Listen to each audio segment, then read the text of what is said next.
Well, good evening and good morning, everyone, depending on where you are. And welcome to the ordinary session about financialization, dual economies, and endogenous cycles of the third edition of the International Workshop about Structural Development Microeconomics. First of all, I would like to introduce myself. I'm Daniel Feliciano Cruz from the University of the Basque Country, and today I will be the judge during this session. Four works will be presented today. We have more than 1 hour and a half. That is enough time, but I would suggest limiting the presentations to around 15 minutes. I will warn the presenters 2 minutes before finishing that time. And well, questions can be asked through the chat box of YouTube and will be answered at the end of each presentation. And so if there are any other questions about the session, we can start with the first presentation presented by myself. Entitled Development of Finance or Financialization, Economic Methodology as a Source of Theoretical and Policy Divergences. And I would like to start this presentation showing the following graph, in which we can see how the number of publications using the term financialization or similar concepts has gradually increased over the last 20 years. In particular, after the financial crisis of 2008, what proves the popularity of the term.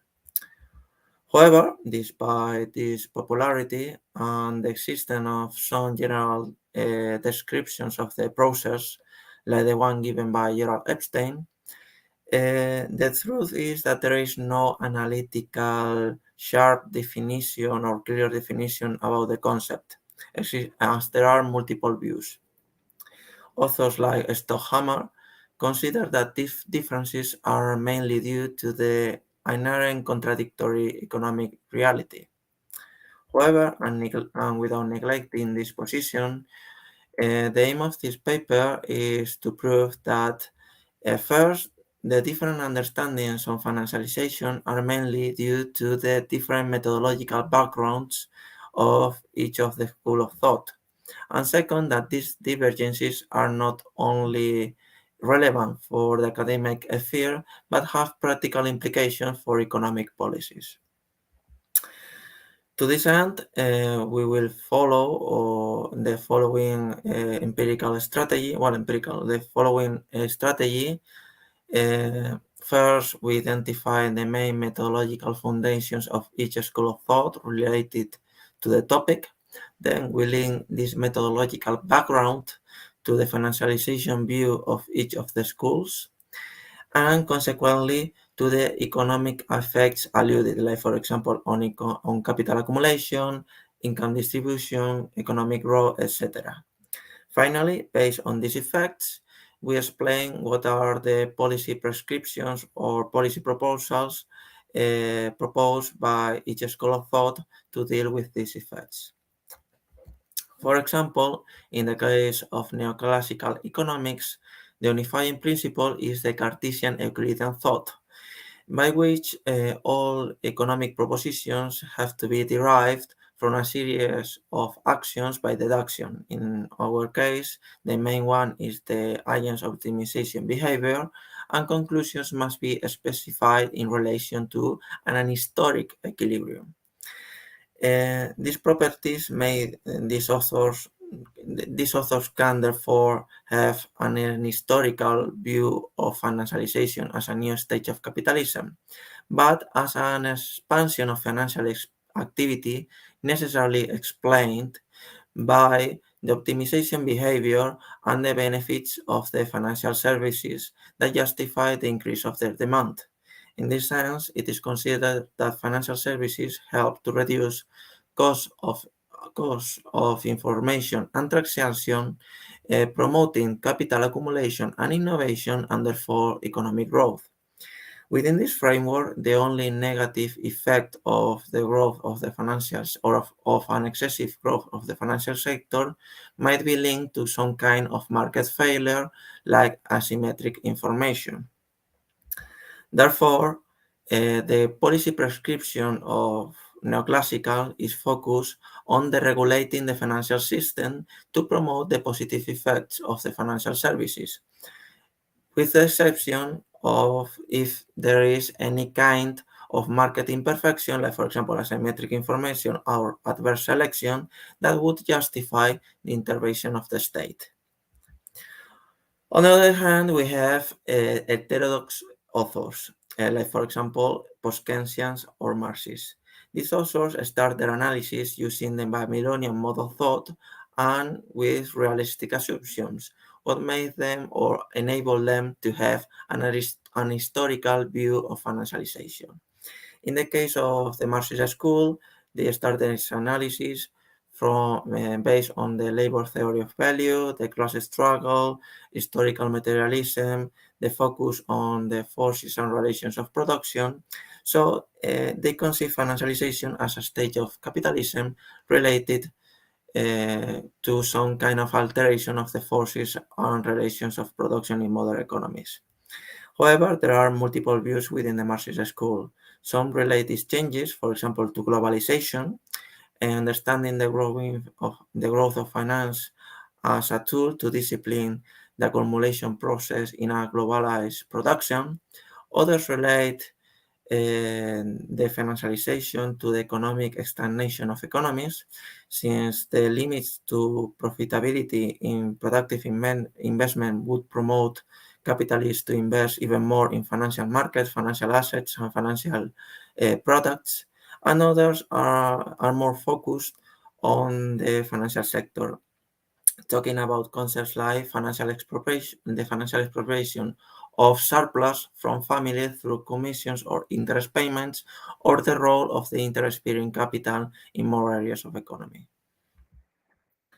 Regarding economic policies, Marxists have always doubts about the potentials of the economic policy, and in this case is not the exception, and they consider government as part of the historical process, and they prefer solutions related to the workers' political action.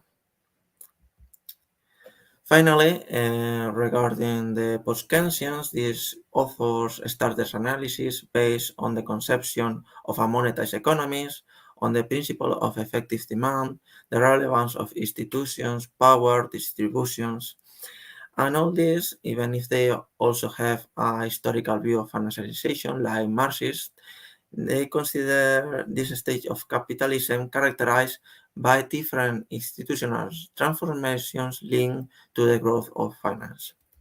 They usually locate the origins of financialization in the deregulation of the financial system that promoted the appearance of new financial practices, actors, or instruments. For example, they talk about a revolution in the corporate governance of non-financial corporations thanks to new instruments like stock options or hostile takeovers facilitated by young bonds, and that would have changed the relations of powers within firms. Shareholders would have gained much more power in comparison to other groups and prioritize short-term profits in comparison to other goals like growth, like the growth of the firm. Uh, all this institutional transformation will lead to a fall in the productive investment and to a higher inequality, would have depressing effects in demands on the economy. To compensate these effects, post-Keynesians propose that the financialist economy might temporarily compensate these effects with debt finance consumption or wealth finance consumption, but only temporarily until the credit bubble bursts.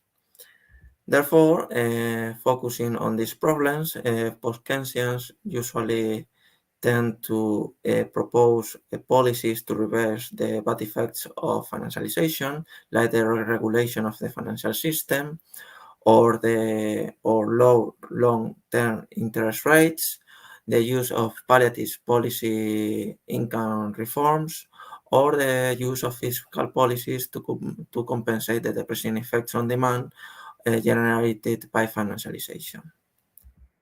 To conclude, we can summarize the work with three key ideas. First, that the different approaches, methodological approaches used are the cause of the different understandings of financialization, that these different understandings make authors conceive different implications or economic implications of financialization, and these different implications may then propose different economic policies.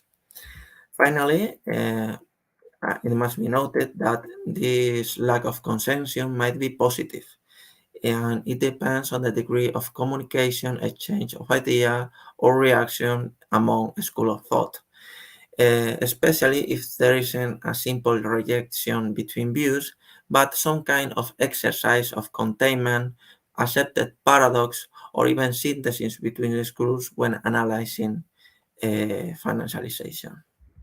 Thank you very much, and I'm open to any other question.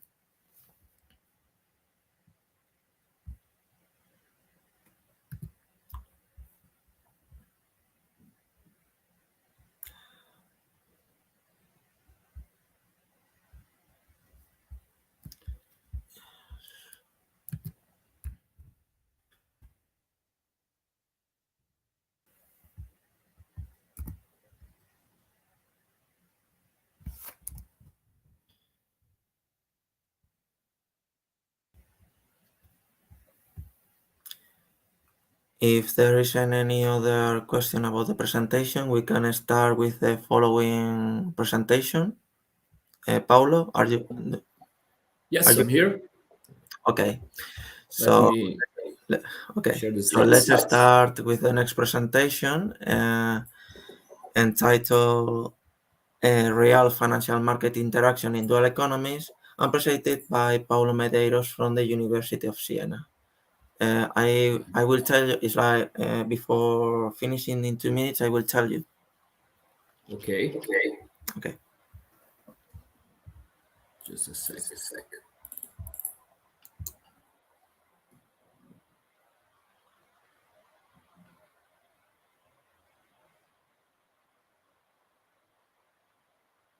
Okay. Can you see the slides?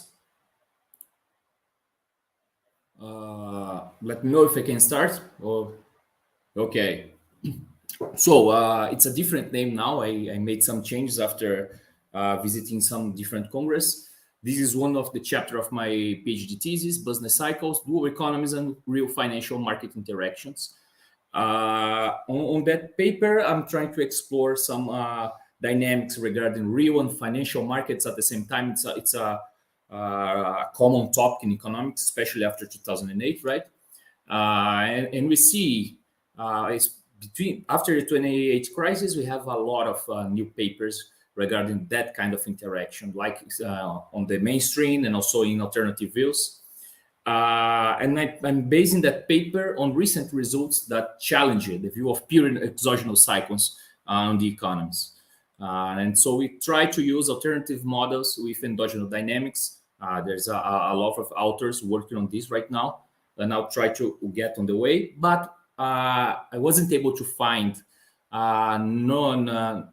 any paper giving some special attention to informal economies. So that's the main motivation. We have also evidence supporting the link between a large informal sector and macroeconomic outcomes, in the sense that some economies with a large informal sector may present difference from central economies. And at the same time, so you have that formal informal sector works together in the business cycle, and with some difference we explore in the paper. And also firms in the formal sector are usually restricted from access the credit market. Some interesting facts on informality. It's the fact that we usually talking about a sector that operates with shallow productivity, low skilled workers, and limited or even no access to credit markets. So 8 of the 15 countries with the largest GDP has at least 20% of the output produced by the informal sector.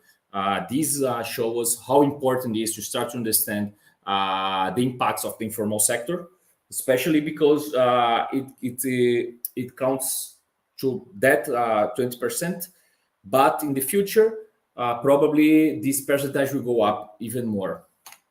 So this is the informal output share for the top 15 global economies. As you can see, you have a large of countries with a higher participation of the informal sector on the output. So to study this, I developed a discrete model in 3 dimensions. I have a financial sector composed by liquidity and solvency equation, and a real sector with an output equation. So the formal and informal firms are indexed by F&I, and also I have extrapolative and regressive expectations also indexed.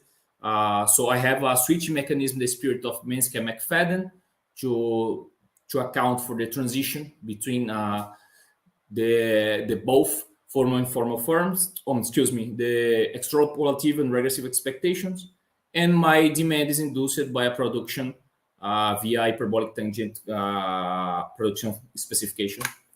This is a general overview of the model in the sense that, okay, for a given level of the output, I have an income effect that affects excess demand. The output also affects the liquidity in the form of cash flow for firms. The liquidity is connected with the solvency of the firms, also given some expectation parameters. You have the wealth effect affect the excess demand. Production is guided by that excess demand with a given range of production, so we will have the output again. So this is the flow where the model is working right now.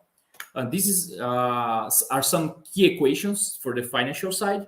For example, I have the expected solvency that will show that the solvency for the formal sector will be equal the expected liquidity in the future. But for the informal sector, it's just the liquidity today, given the fact the informal sector has no access to the credit markets. The expected liquidity, on the other hand, is defined by the way that the agents will behave as a fundamentalist, or is also as a chartist, in the way the fundamentalists expect the economy to go back to the fundamentals in some kind of pessimist view. The chartists are the optimistic and extrapolate the trend. So we have that kind of switch mechanism. I mentioned it before, that trades between the both expectation formation process. On the real side, I have this demand equation that can be written in the function of the solvency and the output for both sectors. So regarding the production specification, we have this excess demand that will drive the decision, in the sense that if the excess demand is positive, firms will produce more and vice versa, right? So this is after some parameterization, simply and simplified forms. This is the simplified version of the dynamic system. This is the 3 equations: the equation for liquidity, solvency, and output. This is the demand equation, and the beta captures the expectations. This is the proposition regarding the equilibrium of the system. You can see, if you have interest, you can see the paper, and also the stability conditions. Important thing to say here is the fact that if you violate condition 1, a flip bifurcation may occur, and for the condition 2, a Neymark-Sacker bifurcation, in the sense that you have instability in the system. We can have endogenous fluctuations.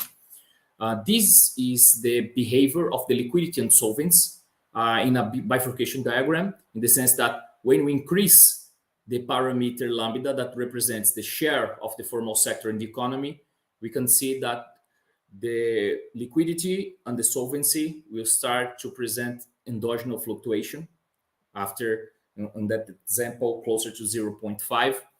And not only this, but you have a different behavior regarding the size of the fluctuation. So beyond here, probably the economy may display some problems regarding to liquidity mismatch between the solvency and the liquidity. Here we have the behavior of the output in the same situation. And we can see that, for example, when we increase the values of lambda, you have an increase in the equilibrium output. But after some threshold, we have the appearance of endogenous instability, endogenous fluctuations. This shows you some kind of trade-off between the presence of the formal sector. If you have more formal sector, you have more instability, but an output higher. So I made some synthetic time series in the sense that we can take a look how the model will behave given some calibration of the model for two different kind of countries.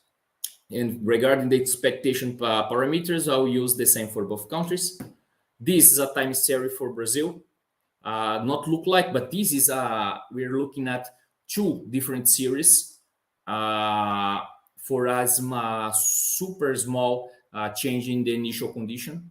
We can see, for example, that we can only see one series. That's because the series are completely equal, right? So the message here is we have endogenous fluctuations, but at the same time, the series are not sensitive to initial conditions. After some time, the series starts to behave like the same.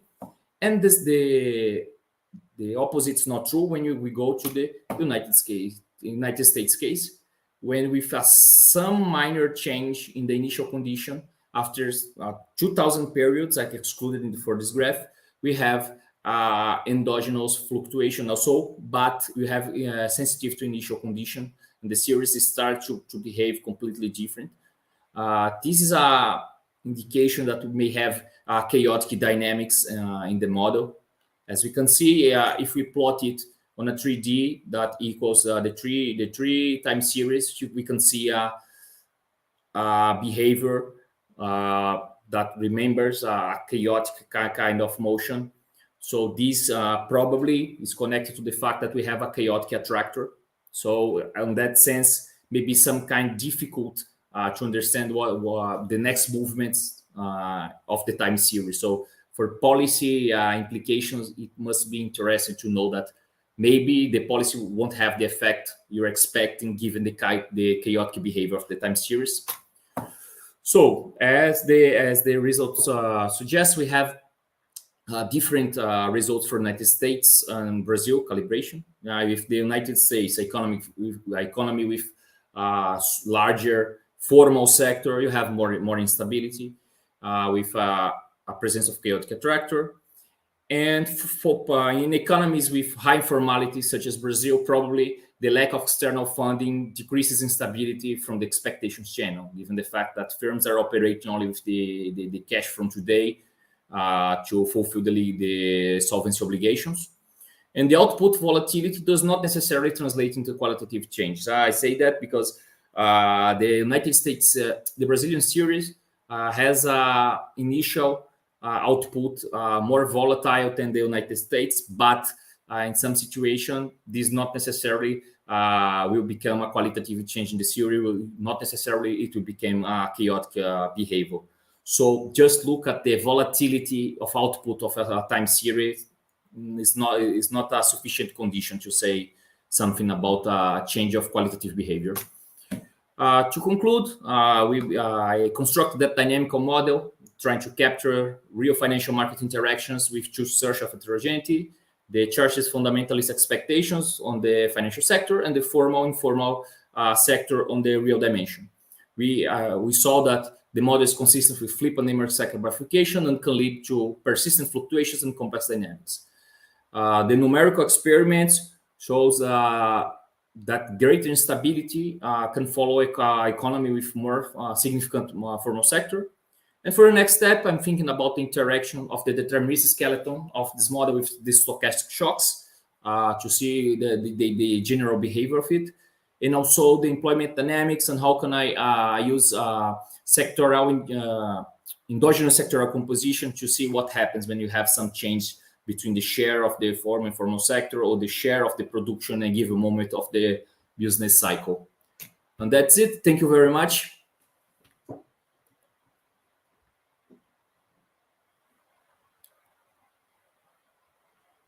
Hello. I don't know if, let me see if there is any other question in the chat box in YouTube. No. Uh, so thank you very much for your presentation. Thank you very Uh, much. It was a pleasure for me. Thank you very much. And if there is any other question, we can start with the next presentation of John Cajas Guijarro.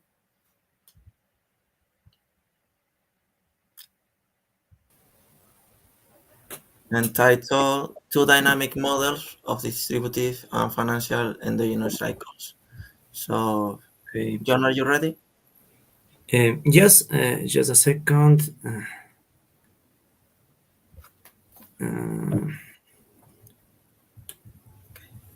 Just a second. I want to share my presentation. No problem. We are not hurry, so don't problem. There is no problem. Thank you. Okay. So I don't know what's the here.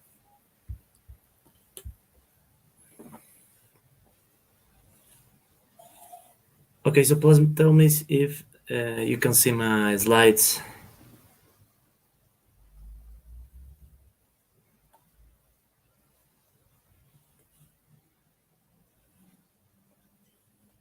Okay, you can see my my slides, my screen.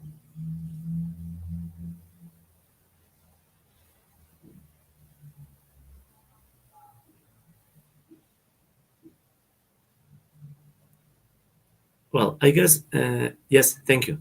Okay, so what I will present in this.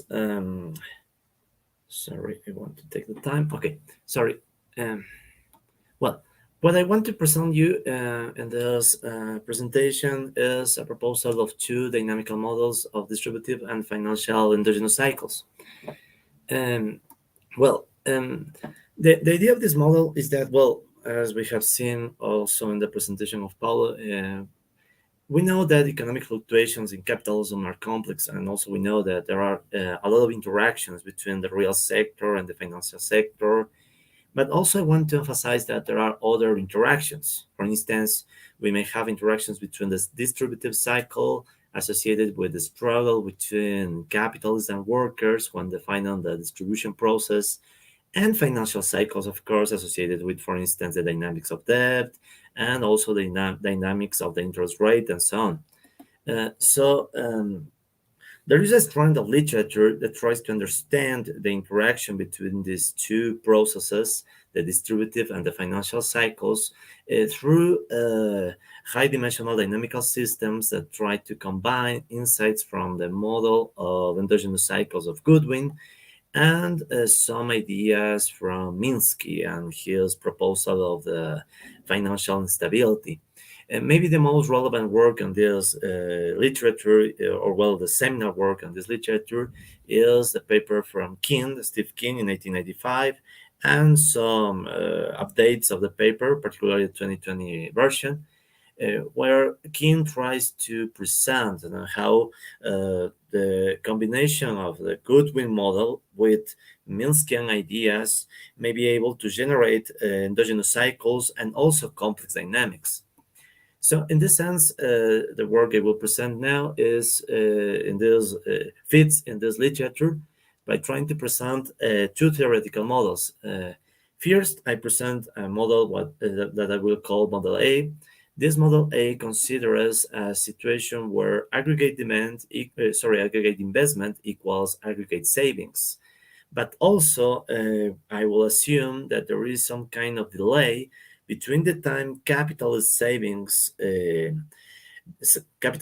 their income and the moment they distribute the income to firms for investment.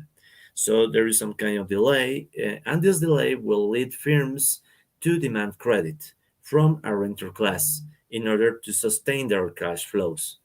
Then I will extend the model by proposing a new model called Model B. And Model B will accept the idea that, well, this equality between investment and savings does not seem to be a clear situation where we can understand debt.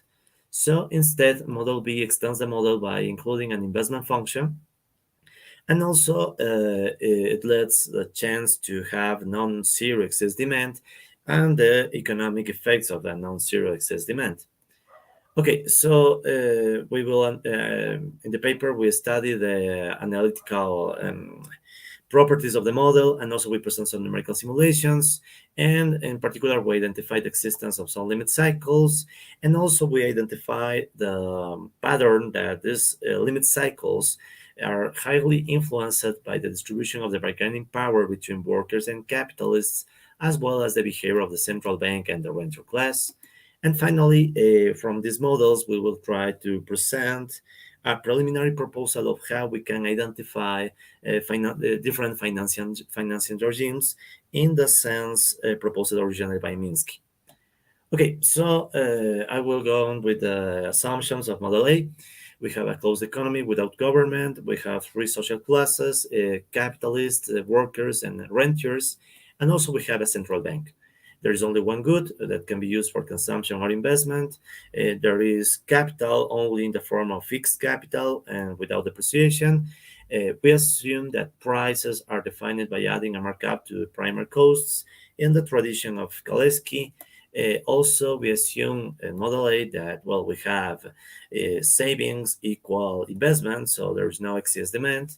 But also, we assume that there is a time lag between the moment capitalists receive their income and save it and the moment capitalists decide to distribute this income to firms for investment. So this time lag leads firms to seek credit from a renter class.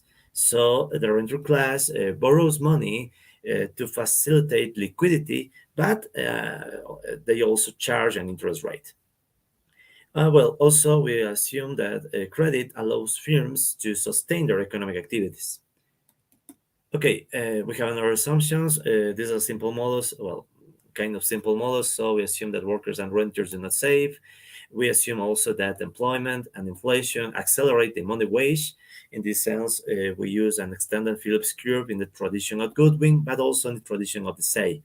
The Say present a model of cycles in the tradition of Goodwin, but with an extended Phillips curve that considers exactly the same thing, employment and inflation accelerating the money wage. Also, we assume that labor productivity and labor supply grow at constant rates. Firms adjust the price level when the actual markup they get differ from a desired markup. So I take this idea from the work of that in the sense that, well, of course, prices are defined by markup. However, the desired markup that firms imposes for prices not necessarily is the same that their desired markup because in the market, when you have fluctuations, prices also can fluctuate as an effect of the fluctuation of the wage. And also this is an idea coming in particularly from Meireles and Lima. We assume that all the time there is a cash flow identity where net profits and net borrowing equals funds employed for investment and debt service. The idea is that firms will always have this identity to be verified in order to have their economic activity to evolve in normal terms. So they require liquidity, and they get liquidity from net profits, from capitalists, but also by new borrowing. And also we will assume that there is a central bank, as I told you before, and this central bank will operate by trying to achieve a specific inflation rate. And to do that, to achieve a specific inflation rate, the central bank we will assume that has the authority to adjust the general level of the interest rates through monetary policy. And in particular, in monetary policy will affect the behavior of the renter class. Okay, so this is the model. I will not get into the detail of the equations, but at least I want to tell you some two details. First of all, this model resembles the structure of the classical and post-Keynesian models, in particular the model of Steve Keen, in the sense that we assume an aggregate economy with imperfect competition, where we have a Phillips curve that defines the money wage, and at the end we arrive with a four-dimensional dynamical system in continuous time for the state variables, for these four state variables: the employment rate, the markup, the leverage ratio, that is the ratio between debt and stock of capital, and the interest rate. Of course, this model has the limitation that we are assuming a macroeconomic equilibrium between savings and investment, but this will be solved with Model B. In any case, for this model, we can find a non-trivial equilibrium point in the steady state. So this is the equilibrium point, non-trivial. And this equilibrium is positive when we achieve some conditions that are, well, not problematic. But the most important thing, when we analyze this four-dimensional system, the Jacobian matrix of the system, we find that the system has a locally stable equilibrium point. When the reaction of the central bank to the inflation gap, that is the difference between the actual inflation and the inflation target, satisfy the following condition. I don't want to get into the detail of the equation, but at least the idea. When the central bank has a low reaction to the inflation gap, then we achieve stability. That's the first peculiar result. And another peculiar result is that when we apply the Hubbard bifurcation theorem for four-dimensional dynamical systems, we arrive to the conclusion that when M, the reaction of the central bank to the inflation gap, gets closer to MHB, that is a critical value, we analytically prove that the model tends to exhibit limit cycles, the stable limit cycles near the equilibrium. So, well, this is the proof. I don't want to get into the details. Instead, I present you some numerical simulations of the model where you can see that after some initial conditions, the model is able to generate stable cycles when we compare these state variables, for instance, in two-dimensional parameter graphs. So you can see these cycles. In particular, we get some cycles that resemble the clockwise dynamics or similar to the clockwise dynamics presented by Goodwin. And also we find cycles for the leverage ratio and for interest rate on some of them. And well, this is the case of limit cycles when M is close to the critical value. And also we can find some kind of unstable cycles when M becomes bigger than the critical value. That is when the central bank has a stronger reaction to the inflationary gap. And we find damped oscillations, stable spirals, when the reaction of the central bank is lower than the critical value. In addition to these simulations, we find some relevant patterns. For instance, we can find when the central bank is less restricted to control inflation without exacerbating the volatility of cycle. That is, some cases when MHB increases. Remember that MHB is this threshold. So when the threshold becomes higher, the central bank has more space to control inflation. So these are some of the parameters that we can change and keep or gain some space to control inflation. And also we get another parameters that constrain or poses higher limits to the central bank to control inflation. So here we have some numerical simulations to understand the effect of each parameter on the reaction of the central bank. And well, in particular, I want to highlight just one result, and that is that when we try these numerical simulations, we find that an increase in the parameters associated with the Phillips curve and associated with a lower wage rate, we get the result that capitalists or when capitalists have a stronger bargaining power compared to workers, then it is more easy for the central bank to control inflation. That is, that when workers have a lower bargaining power represented by a change in the parameters of the Phillips curve that led a higher reduce in the wage rate, we find that cycles become less volatile for a given MHB, or we find also that MHB, the critical value for the central bank, becomes higher, so the central bank has a larger space to control inflation. Well, and we find another relevant patterns, but I will skip that in order to gain time. Now, I will briefly present Model B.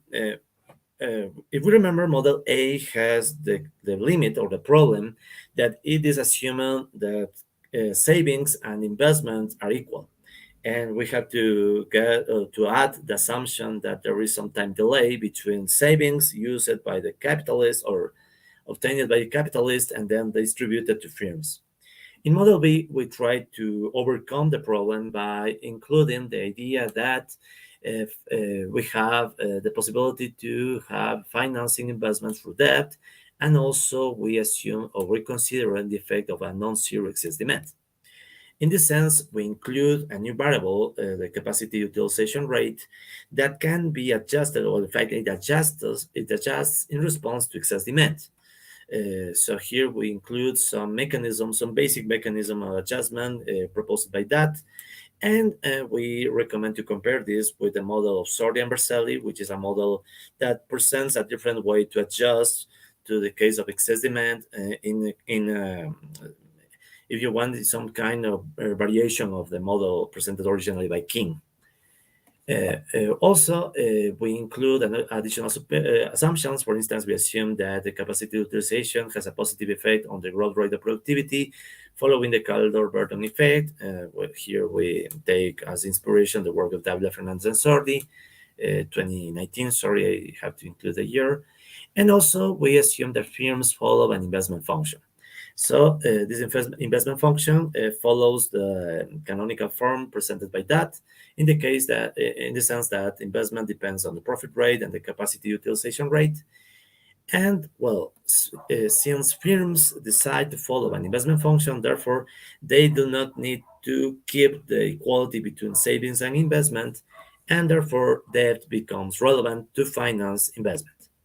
Okay, in addition, we keep the cash flow identity, and we include the idea that the interest rate not only depends on the response of the central bank to the perceived inflation gap, but also it can depend on the reaction of the rentiers when they find a higher leverage ratio. This assumption comes from the work of Keene, in the sense that when you have a higher leverage ratio, the rentiers can assume or feel there is a higher financial risk, so they will have incentives to increase the interest rate. Okay, so these are the formulations of the model. Again, I don't want to get into the detail. Just I will comment that we have a new state variable, the capacity utilization rate, and we have a 5-dimensional system. This system becomes truly complex. So you have the equilibrium value and some conditions for a positive equilibrium. But the most important thing, the model becomes truly complex. So instead of an analytical study, we present here some simulations, some numerical simulations of the model. And it is satisfactory to see that the model generates a dynamics limit cycles, stable limit cycles that are closely related to the model A. So we can say that at least the general dynamics of the model are close to the original version. So you have here all the numerical simulations we developed. And well, the relevant patterns are, of course, we have more relevant patterns. I don't want to get into detail because I am past on the time. Just I want to say that between these relevant patterns, we identify, for instance, that when capitalists have a higher incentive to invest, represented by higher parameters of the investment function, the volatility of cycles tend to be lower. But at the same time, there is a trend to get a larger leverage ratio and a larger interest rate over the long run. So we find the possibility of debt crisis in the model. And also we find again that the distribution of bargaining power between workers and capitalists is relevant, this distribution, in order to get stable cycles. Okay, so finally, I present you also the idea that, well, even if we don't have the analytical proof that model B generates a stable equilibrium and stable limit cycles, we performed some analysis with a simplified version of the model. We get the analysis of the Jacobian matrix and the Hobbe bifurcation theorem for a 5-dimensional system with some simplifications, and we get that, in fact, the model is capable to get stable limit cycles in its simplified version. And also we get some cyclical dynamics which become complex. For instance, you have this dynamics. In this case, we find that when we simplify the model B and we try to different numbers for the numerical simulations, we began to identify the cycles that are not so smooth, but they have those, I don't know how to call them, maybe subcycles.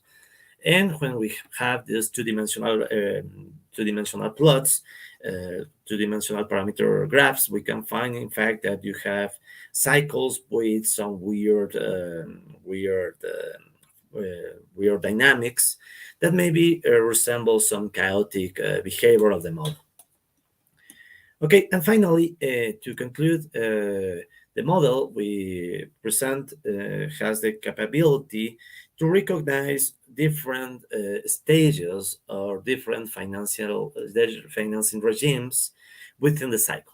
For instance, if we take the taxonomy presented by Minsky and reinterpreted by Foley and then by Meireles and Lima, it's possible to use the model to get some stages of the cycle when we have an edge financing regime, then stages when we have a speculative financing regime, and the stages of Ponzi financing regime. So the simulation of the model permits the identification of these financing regimes, at least in theoretical terms. Of course, we need to calibrate the model to some real data in order to see if, in fact, we can identify satisfactorily these financing regimes. No? So, as a conclusion, well, we have a model or two models that can represent the interaction between the finance and the distribution conflict, and we can generate from the models some stable limit cycles. We find relevant patterns. For instance, the conflict between workers and capitalists becomes relevant when the central bank has to control or has to achieve stability by controlling the interest rate, and so on. So these are the conclusions. And finally, for future research, in particular, we think that Model B requires a more analytical discussion. We present some preliminary results for the simplified version, but we don't have yet a clear idea that the model is capable to calibrate for real economies. So another future research can be associated with econometric estimations of the model and econometric identifications of the financing regimes associated with ideas of Minsky and other authors. So that's my presentation. Thank you. I don't know if we have some questions, maybe. Thank you very much, John. Let me see if in YouTube. No, in YouTube there is nothing. I will have a question for you. Just like Okay. the first one. Well, two questions basically, because you mentioned for the Model A, I didn't understand if for the Model B was the same. That a low reaction to inflation of central banks would promote, or at least wouldn't promote instability. How do you define low reaction? Because right now we are increasing, right now in many countries, at least here in Europe too, we are increasing interest rates a lot. How do you define that? Well, we define the reaction of the central bank just as a parameter that increases the interest rate when you have a positive inflationary gap. So you have a differential equation where the growth rate of the interest rate depends on the inflation gap, and M, the reaction of the central bank, is just an exogenous parameter. So it's a really simple behavioral equation. Okay. Well, and the other one that is a little bit more related to my research, you mentioned that, greater bargaining power of capitalists are related to a greater capacity of central banks to control inflation. Do you do that also with a parameter? It's like, because I didn't understand, the models were so huge that sometimes I get lost, not because of your presentation, just because the time. And I didn't understand if you did it through some kind of parameter, or how did you, if you can develop a little bit more about that. Yes, sure. Well, in fact, it was the analysis of the bargaining power was in terms of parameters. We used a Phillips curve, where the money wage depends on the employment rate and inflation. So when the parameters of this Phillips curve increase, we assume that workers have a stronger bargaining power, so they can struggle for a higher money wage. And of course, the opposite is that when these parameters are lower, the Phillips curve will cause a lower increase or even a decrease on the money wage. So we represent the distributive power in that sense, in the sense of changes in the parameters of the Phillips curve that have an influence on the critical value of the reaction of the central bank. Okay, okay. So thank you very much. It's like it was Thank you. just a curiosity. No, And thank you. I don't know. Let me see if there is any other question on YouTube. And if not, we're gonna start with the last presentation.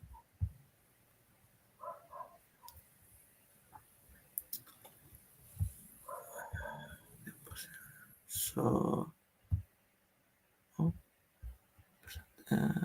archivo. I'm uploading.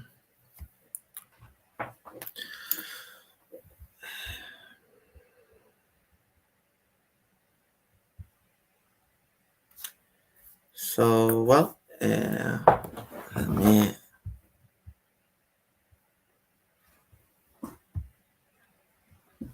So, well, if there isn't any other question, let's start with the last presentation, presented by myself again. And entitled like Regimes and Drivers in the Financialized Era, an analysis of European economies before and after the Great Recession. And I would like to start this presentation raising two questions. First, does financialization affect the macroeconomic functioning? And second, can financialization promote the appearance of different growth regimes?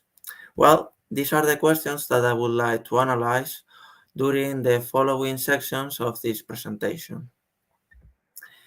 First, it must be noted that a great number of economists over the last 2 decades has studied the implications of the growing role of the financial sector on different macroeconomic dimensions, like, for example, capital accumulation, income distribution, consumption, etc. In this regard, a popular debate has been the potential emergence of different financialized economies, finding in the literature mainly two approaches. The first one understands that financialization is characterized by some general tendencies, but the country-specific stances of these tendencies in each economy might promote the appearance of different growth regimes. The empirical strategy to identify these regimes will be to analyze the contributions to growth of each demand component, identifying therefore regimes like the export-led, debt-led, or domestic-led. On the other hand, we have authors that consider that this approach might be misleading, since the results might be wrong due to cyclical factors, in particular during economic recessions. Therefore, these authors, like Stockhammer, understand that it is a better strategy to analyze what he names as growth drivers. Understood like those factors that are not themselves part of the aggregate demand, but influence the growth of its components, like, for example, the financial cycle, the fiscal policy, or the external competitiveness. In the light of this open debate, the aim of this work is twofold. First, to develop some kind of theoretical framework to understand financialized economies, and second, to analyze uh, the emergence of different growth regimes in European economies and the role of growth drivers in it. Regarding the former, we understand the financialization as a transformation of the institutional framework of the economies, by which financial institutions and financial interests or motives get relevance in the operation of economies, altering the pattern of interactions of economic agents at the macroeconomic level and having therefore a series of effects. These effects, for example, is that some kind of growth drivers are more likely to emerge at the mesoeconomic level, depending also on the characteristics of each country and the configuration of different growth regimes at the macroeconomic level. Maybe we can see this a little bit more clearly in the illustration 2, how different growth drivers promoted by financialization, like a regressive distribution of income, the evolution of the financial cycle, the degree of intervention of the government or the price and non-price competitiveness affects different macroeconomic components of demand, like households, corporations, government expenditure, and net exports, and therefore determine the growth regime of the economy. Once we have developed this framework, we try to test it with reality. To do so, we try to identify the growth regimes for 20 European economies during 3 periods, before, during, and after the Great Recession, as well as its evolution. To this end, we use a hierarchical cluster technique to classify those economies which share a similar macroeconomic profile, and as indicators, those variables usually employed in economic literature, like different contributions to growth or financial balances. We find as results, we can observe in the following dendrogram that this analysis shows 4 main groups of economies that then we can level based on the macroeconomic properties of these economies. For example, first we find what we name as domestic-led economies that will represent in general terms the average economy. Then we may have the debt-led economies characterized by a great contribution to growth of households, corporations, government expenditure, but a very negative contribution to growth of the balance of goods and services, and a very negative financial balances of both households and corporations. And on the other hand, we have export-led economies, which are mainly characterized by a great contribution to growth of the balance of goods and services. Also, we have stagnated economies, which are those economies that during the Great Recession experienced a contraction of their GDP. As we can see, there are some economies that maintain the same growth regime, export-led, domestic-led, over time, but also there are others which experience important transformations. In particular, those economies which had adopted a debt-led regime before the economic crisis, once the crisis started, most of them turned into stagnated economies and then moved towards domestic-led and export-led economies. Once we have analyzed we have classified the economies, we want to know which are the drivers behind the appearance of these regimes.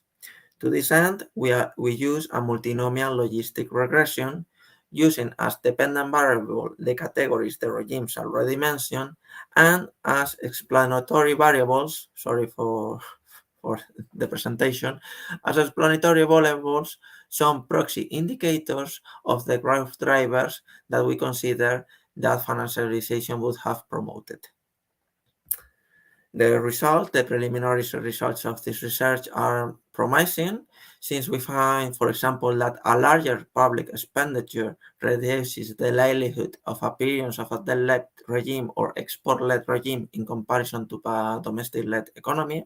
But we also find that lower levels of price and non-price competitiveness and greater levels of companies' leverage increases the likelihood of appearance of a debt-led regime. And finally, we also find that a lower net property income distribution within firms reduces the likelihood of appearance of an export-led regime.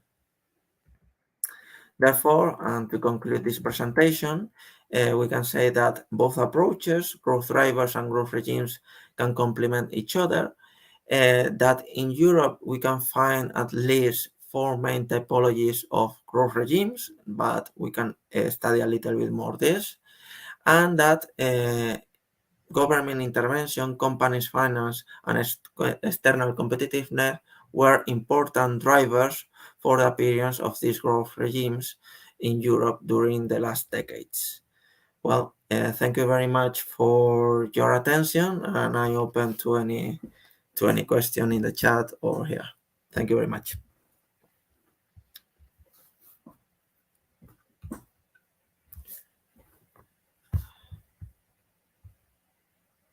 Let me see if there is any question now. If there isn't any other question in the chat or here, maybe we can end the session. Thank you very much for your presentations, all the people who are watching us. Well, see you next year.